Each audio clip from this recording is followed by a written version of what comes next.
পাঠাইয়াছেন। তোমরা এক নিরাকার সর্বশক্তিমান আল্লাহর ইবাদত কর। ইহা শুনিয়া কাফেরগণ আবার তাহার উপরে জুলুম অত্যাচার করিতে শুরু করিয়া দিত। অবশেষে হযরত নূহ নিরুপায় হইয়া আল্লাহ তাআলার নিকট ফরিয়াদ জানাইলেন, হে আল্লাহ, আমি আমার কওমকে সৎপথে আনার জন্য যথাসাধ্য চেষ্টা করিলাম, কিন্তু তাহারা কিছুতেই সৎপথ অবলম্বন করিবে না। অতএব তুমি ইহাদিগকে ধ্বংস করিয়া ফেল। আল্লাহ তাআলা হযরত নূহের প্রার্থনা কবুল করিলেন। তিনি জিবরাইল ফেরেশতাকে পাঠাইয়া দিয়া হযরত নূহকে বিরাট একখানা জাহাজ তৈরি করিতে আদেশ করিলেন। জিবরাইল আসিয়া বলিলেন, হে নূহ, আপনি বিরাট একখানা জাহাজ তৈরি করিয়া উহাতে আপনার ঈমানদার উম্মতদিগকে উঠাইবেন এবং দুনিয়ার যাবতীয় পশুপাখির এক এক জোড়া এবং যাবতীয় গাছপালার বীজ ও চারা উঠাইয়া লইবেন। তৎপর আল্লাহ ভীষণ তুফান ও প্লাবনে সমগ্র পৃথিবী ডুবাইয়া দিয়া সকলকে ধ্বংস করিয়া দিবেন।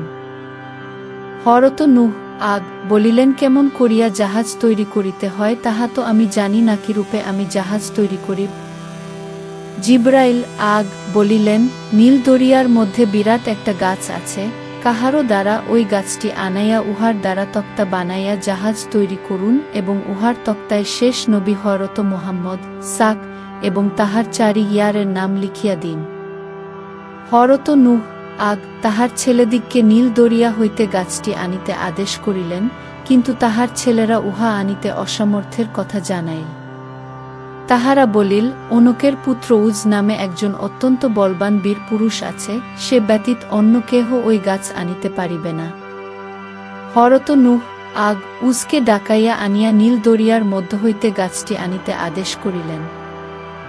উজ বলিল, আপনি যদি প্রতিজ্ঞা করেন যে গাছ আনিয়া দিবার পর আমাকে এক বেলা পেট ভরিয়া আহার করাইবেন, তবে আমি আপনাকে গাছটি আনিয়া দিতে পারি। হযরত নূহ তাহাতে সম্মত হইলেন। উজ খুশি হইয়া নীল দরিয়ায় নামিয়া গাছটি মূলসহ উপরাইয়া আনিয়া হযরত নূহ এর নিকট লইয়া আসিল। হযরত নূহ পূর্বের প্রতিশ্রুতি অনুযায়ী 3 খানা রুটি তৈরি করিয়া উজকে খাইতে দিলেন।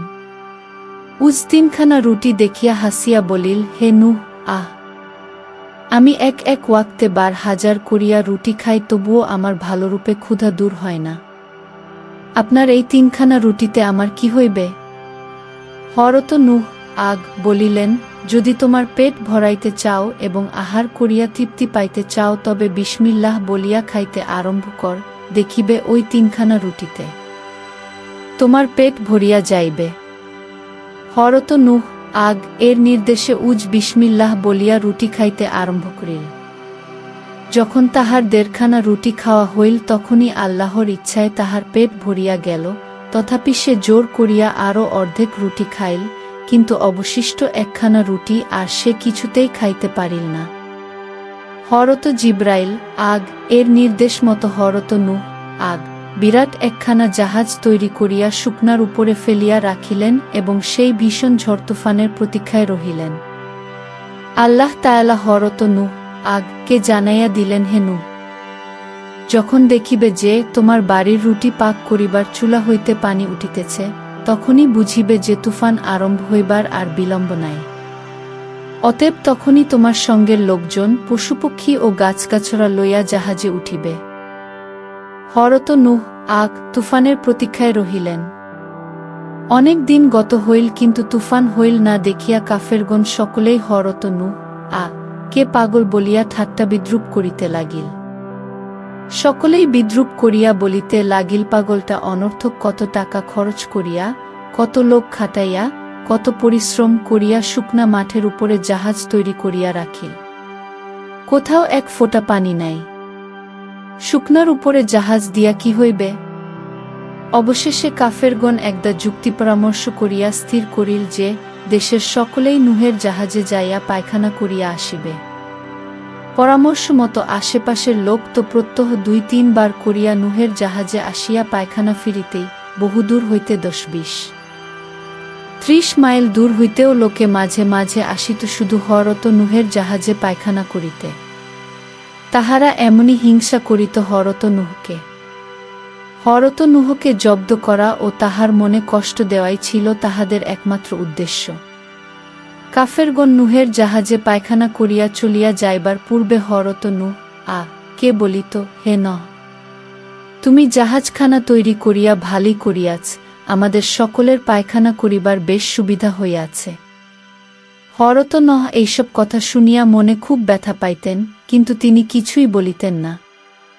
এইভাবে কাফেরদের পায়খানায় হরত নুহের জাহাজ পরিপূর্ণ হইয়া গেল। হরত নুহ প্রার্থনা জানাইলেন, হে আল্লাহ, তোমার আদেশে আমি জাহাজ বানাইলাম, কিন্তু বন্যা তো হইল না কাফেরগণ পায়খানা করিয়া জাহাজ পূর্ণ করিয়া ফেলিল, অধিকন্তু তাহারা আমাকে আরও ঠাট্টা বিদ্রূপ করিতেছে। আল্লাহ বলেন, হে নূহ, ভাবিও না, আমি এমন ব্যবস্থা দিতেছি যাহাতে প্রত্যেকে নিজ নিজ পায়খানা নিজেরাই পরিষ্কার করিয়া ফেলিবে। এক বুড়ি হরত নুহকে অত্যন্ত ঘৃণা করিত, সেও একদিন হরত নুহ এর জাহাজে পায়খানা করিতে গেল। হঠাৎ সে জাহাজের ভিতরে পড়িয়া যাইয়া মলের ভিতরে হাবুডুবু খাইয়া উঠিল। কিন্তু আল্লাহর কি কুদরত! বুড়ি মলের মধ্যে হাবুডুবু খাইয়া উঠিবার পরে দেখা গেল যে সে পরমাসুন্দরী যুবতীতে পরিণত হইয়া গিয়াছে। অতি সত্বরই এই সংবাদ দেশের সর্বত্র ছড়াইয়া পড়িল। অতঃপর দেশের যত বুড়া বুড়ি ছিল সকলেই ওই জাহাজের মল গায়ে মাখাইয়া যুবক যুবতীতে পরিণত হইতে লাগিল। ইহাতে জাহাজের মল অনেক খরচ হইয়া গেল। আর একদিন একজন অন্ধলোক হিংসাব সে জাহাজে পায়খানা করিতে যাইয়া জাহাজের মধ্যে পড়িয়া গেল। সে মলের মধ্যে হাবুডুবু খাইয়া উঠিতেই তাহার চক্ষের জ্যোতি সম্পূর্ণ ফিরিয়া আসিল। এই সংবাদ শ্রবণ করিয়া দেশের যাবতীয় অন্ধ ওই জাহাজের মল উঠাইয়া লইয়া চোখে মুখে মাখাইতে লাগিল ও সকলেরই চক্ষু ভাল হইয়া গেল। এইভাবে জাহাজের মূল প্রায় ফুরাইয়া আসিল।